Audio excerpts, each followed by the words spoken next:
So isa sa mga requirements guys sa LTO pag magpaparehistro ka, dapat gumagana lahat: ilaw, signal light, headlight, brake light, tail light, saka mga busina. Okay lang gumagana. Itong kasong sa atin, magpaparehistro nga saan tayo, kaso pag check natin hindi umiilaw yung likod. So ngayon ito gagawin natin para maparehistro na natin yung ating motor is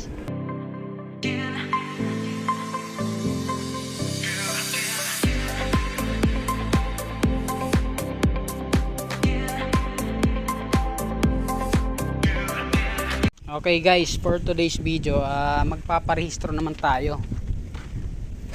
Ngayon pala ay April, so 4 yung natin. So ngayon ay April 1. So mga second week yata to siya ma-expired. So magpupunta sana ako sa LTO dito sa amin sa Taytay. So chinek ko yung ilaw tsaka mga busina, brake, signal light, headlight, at saka yung tail light. So ngayon habang chinecheck ko siya, nakita ko sa front, ayan, sa foot brake nya, ayan, so okay siya. Tapos pero pag dito sa front na brake nya wala siyang ilaw, hindi siya umiilaw. So check natin siya. Ito pala yung ating motor na sniper, no? Dito yan guys yung brake switch sa ilalim. So kailangan natin buksan yung ating headlight. Titingnan natin kung anong posibleng sira. Ayun, buksan na natin siya guys, yung ating headlight assembly. So ito yung ating brake switch. Yan siya guys. So pag pipreno tayo, ipit yan dito. Titingnan natin itong ating brake light switch dito sa front. Check natin kung anong sira. So guys, check ko na yung isa. Itong isang to, ayaw niya pa rin gumana. So na natin to, ang metal na yan. So ngayon ang gagawin natin, check natin yung linya na to kung dito ba may problema. Ngayon mas maganda kung may test light kayo. Paano natin malalaman na walang problema dito? So ang gawin nyo, kuha kayo ng copper wire na maliit guys, ganito. Off nyo muna, tapos salpak nyo to.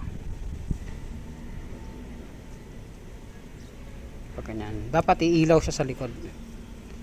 Pag umilaw siyang ganyan, ibig sabihin walang problema yung linya dito. Yan siya guys ha. Yan. Yung copper wire.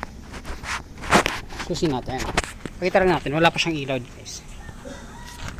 Kaya sususi ko. So kung makikita nyo, umilaw na siya. Diba?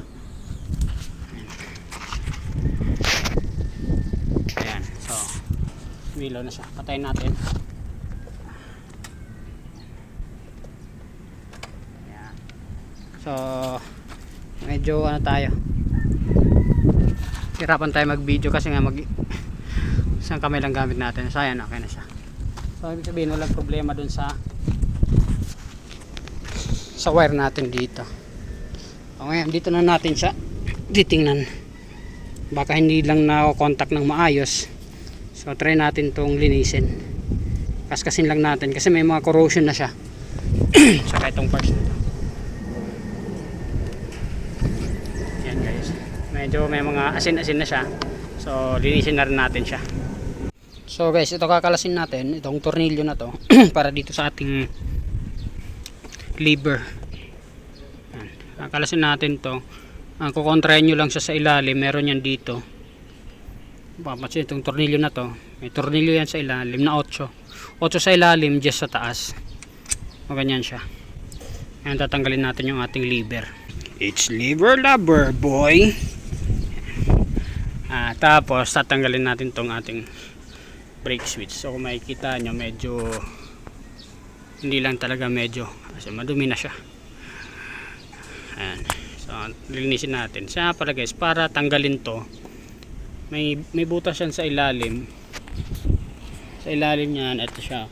Hindi makita ng camera eh. Ayan. Ito. Itong part na to. Susundutin nyo yan sabay hila nito. Itong brake switch palabas. Ito yan. May butas siya sa ilalim. Ayan. Sundot dito ng maliit na ano. Bawa itong Philip. Ayan. Sabay hila. So, pakita ko na lang dahil one hand nga tayo. So ito guys, nakalasan natin. Ito pala, share ko sa inyo kung paano siya kinalas. So nakaganyan siya. Iaangat nyo lang to ng maliit na flat screw. Kabilaan guys. Ayan. Isusukbit nyo sa paganyan para umangat to. Hindi kasi siya napipress. So kailangan dalawang flat screw. Isusuksok nyo sa dito para umangat tong ibabaw. Itong pinaka stopper nya. Ito to. Pataas ito. Kabilaan. Kailangan sabay. So ngayon ito, nahila na natin siya. Sobrang dumi. Yan siya oh. So ayan. Lilinisin na natin. Merong mga spring yan sa ilalim guys. Ito. Ayan. So lilinisin natin lahat yan. Ayan. So update natin pag naikabit na natin. Sobrang dumi niya siguro kaya wala siyang contact. So hasain lang natin. Pwedeng liha. O kaya nang bahala ako, wala akong liha, so gagadgarin ko lang siya hanggang matanggal yung parang mga asin-asin na yan para may lagay natin. Ayan nga guys, ayun, nakabit na natin. Nilinis lang natin siya, wala akong liha, so ginasgas ko lang siya ng flat screw para matanggal yung mga asin-asin. Kaya nababalik na natin siya.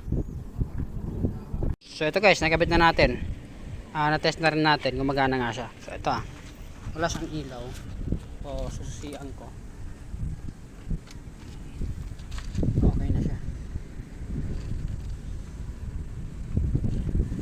So ngayon, pag pinisal natin yung ating mamatay na siya. Diba? Yun lang. Tapos balikan natin. So kaya siya umiilaw guys kasi ito yung pinaka switch nya. Ang trabaho nito pala ganito lang. Para siyang switch ng ilaw sa bahay natin. Andito yung ating lever, ito yung tumutulak. Ngayon, pag naka-free lang yung lever natin na nakaganyan, tinutulak to ng lever natin. So, mamamatay yung ilaw sa likod. Ngayon, pag nagpe-press tayo, dahil umaangat yung ating lever, papunta rito, pag pinress natin ng paganyan, bumubukas to. Kaya nagkakaroon ng preno. Ayan, kakabit na natin. Tapos bukas magpaparestore na tayo.